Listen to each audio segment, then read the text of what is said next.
And I'm really excited for these two players. I think it was the most anticipated match of the Division 5 last Sunday. Well, let's go ahead and talk about it. It is Odyssey as our starting map. In the bottom right-hand corner as the blue Zerg, we have ourselves Mal CC Morrow. In the top left-hand corner as the red Terran, we have TSL Polt. And, you know, Morrow, of course, the person that is in our Sunday showdown. He will be playing Idra at the Anthill Pub in Irvine, California. Now, this weekend is paywalled. It's only 2 subscribers. But let me guarantee you, it will be a very epic best of 7. It'll be another TVZ, except Morrow will be playing Terran, of course, Idra playing Zerg.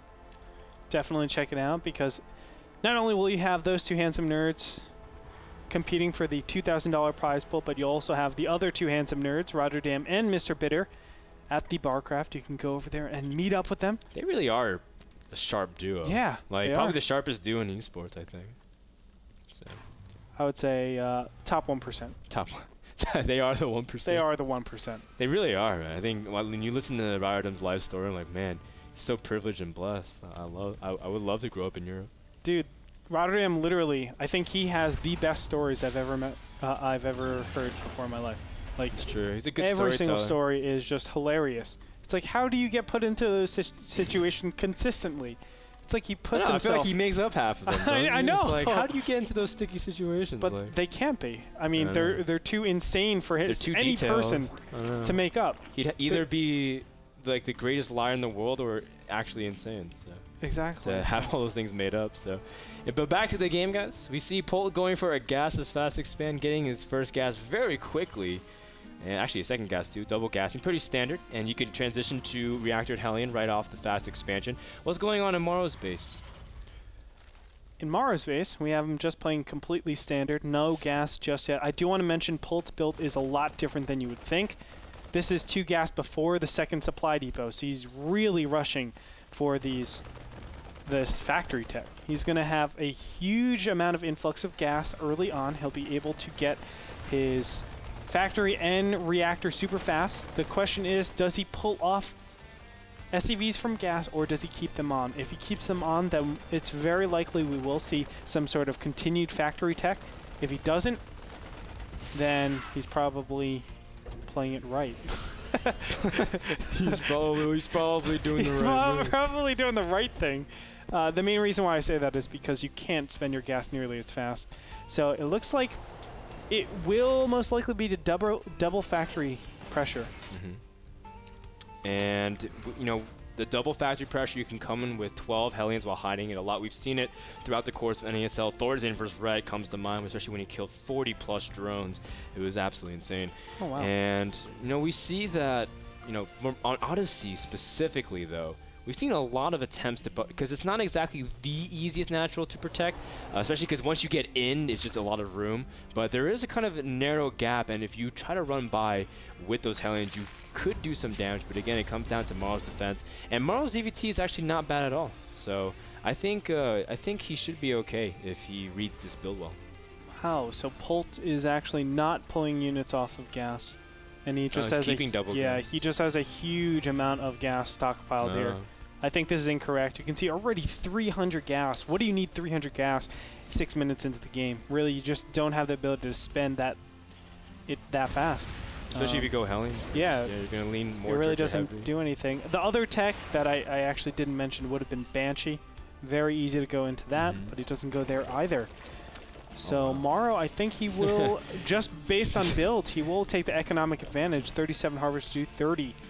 37 with 9 more about to pop. And do you see how many units Morrow has onto the field? Let me check. He's got none. None. He's just got pure queens. He is playing so greedy, but this is exactly what I guess he feels like he needs. He's going to also use his gas immediately for speed as well as a fast lair. And you know, he's going to tech up really quick. Now, he doesn't even have any quick Evo chambers, no quick Baneling nest to stay safe. And so Morrow playing pretty greedy here. What do you think about his joining pattern so far? I like it, but as you said, it's the greediest stuff ever. Like he's going double literally Evo right now. Greediest things still in the world. Oh man! If his opponent went double factory Hellions, the game's over. And actually, the game really looked like it was going in that direction. Of course, it didn't. So, I mean, I think Morrow just is playing this to his opponent's style. Yeah. He's saying his opponent doesn't really do, which we haven't seen that much of Polt doing double reactor Hellion. At least I haven't seen it in a very long time. So I guess it's good in that factor. But yeah, when Polt was playing Stefano a lot, back when he met him like every other weekend, yeah, he was doing more of like reactor Hellions to standard Marine tank. That's just what he loves to do. He's also a big proponent of the double engineering bay style, getting upgrades really quick, which we're seeing right now. That's why he stockpiles so much gas. And in general, still, he got every upgrade, and he's still a little bit over. So just like you said, he was just a little bit inefficient with his resource management, but still pretty good. Morrow's actually moving out the Spine Crawlers, trying to draw the Hellions' attention, and he gets a couple of them surrounded, but with the reinforcing Hellions, Morrow shouldn't be able to pick off any of them. And looks like Morrow's just trying to extend his presence right now. Spire about 60% done. Should be able to resume back map control, which would be very, very key, because Polt really didn't do much with his map control. Very interesting, Morrow's take on this opening. Obviously, we talked about it in his matches against Jinro.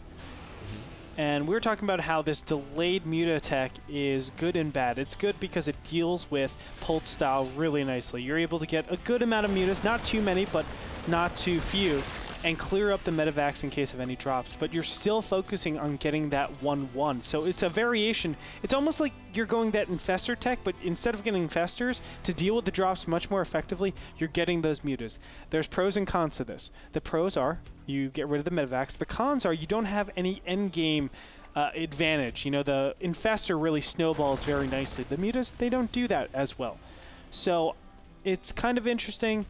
I'm actually really interested in this interpretation of ZVT. I want to actually read into this, and not read into this, but analyze this a lot further. How do I look at the replay after this game? Yeah, well, for now we see that an imminent engagement is about to occur close to the third of Morrow. His mutas are still in the process of hatching, and he's not going to be in position to save the third. Morrow lets it finish, and just as soon as it was birthed, it might just be put into the grave as we see the third does end up dropping. So Polt, with a very, very nice timing, just being able to pick it out before Zerg's able to get it, and Morrow, 300 minerals. Just that's okay for now. He needs to punish his opponent, though, for having all these units out in the field. And here we go. Oh, Zerg trying to go for surround, and the Banelings are being able to get into position, and will they explode in time? Yes, they will. And Morrow cleans up easily. Polt had a pretty small army just to snipe the third, but loses a lot of units and a lot of time, so... For 300 minerals, was that worth it? Kind of debatable. Of course, he did kill a lot in that engagement. A ton of Zerglings, a ton of Banelings. You can see 2-2 is on the way. But somehow or another, Morrow has fallen behind in the upgrade advantage. He hasn't been diligent with getting his second pair of upgrades. And because of that, I mean, Polt is not going to be in a position where Ultras are super strong against him. He will always be in a position where it's 3-3 against 3-5 or 3-3 at the very least. So I like where Polt is. I think he has a nice advantage because of that. Really, all of the advantage that Morrow had, the economic advantage and the double upgrades, have been mitigated very nicely by Polt's build and his due diligence with keeping his upgrades going. Yeah, and it's not necessarily just the fact that he denied a third base and 300 minerals, but that's time and larva that could be accrued. And so Polt, normally you would see him down 30 supply, maybe 20, 30 supply, especially Mutilating Bane, which is really easy to rack up supply.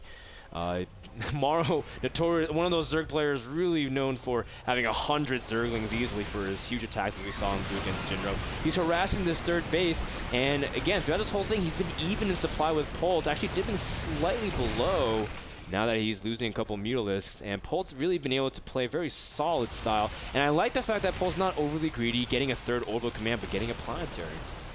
The planetary is pretty key, in my opinion. Yeah. I mean, that's probably the #1 thing that really sticks out in my mind. I think that's so important because you know your opponent has gone so drone-centric in that early game stage. Really situate your economy. Make sure it's there. And Morrow really has no advantage anymore. I mean, his whole advantage was in economy and upgrades. Doesn't exist.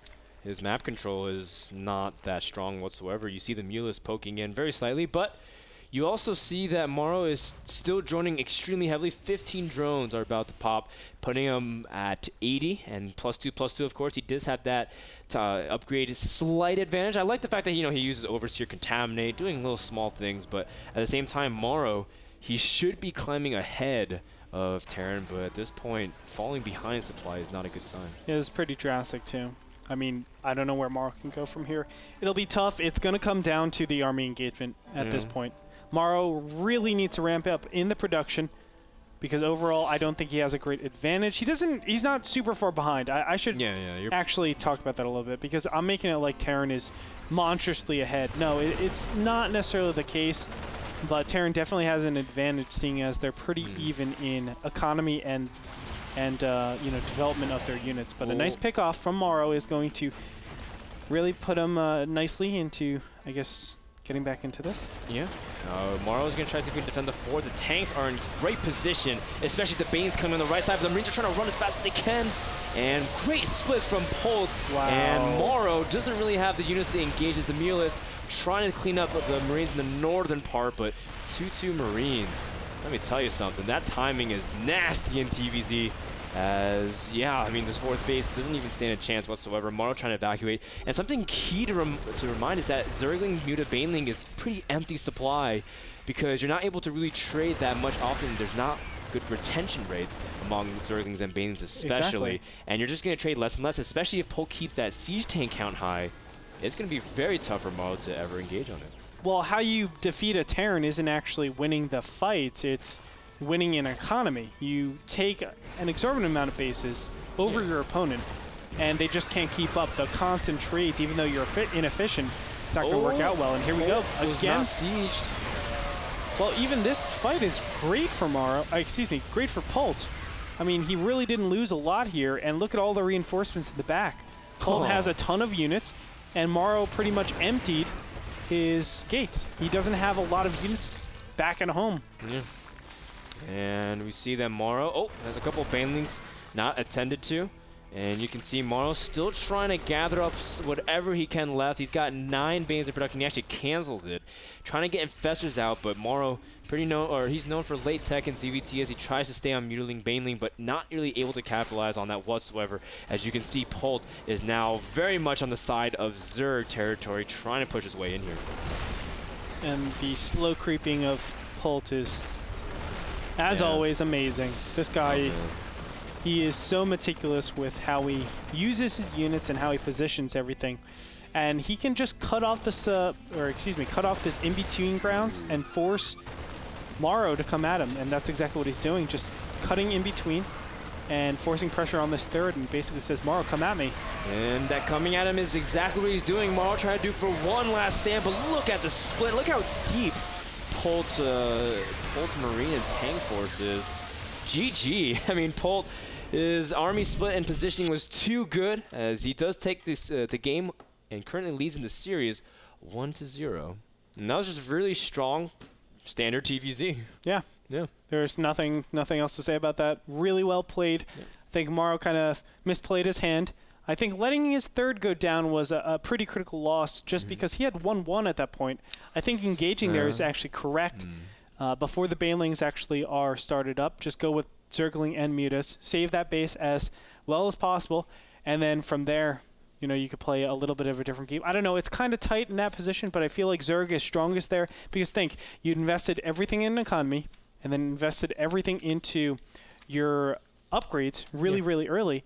Well, the production cycles after that is where you're going to be strongest.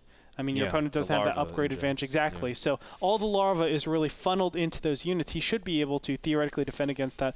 Unfortunately, he just didn't feel confident with that. And, you know, he lost his third. And I think it really snowballed into the game.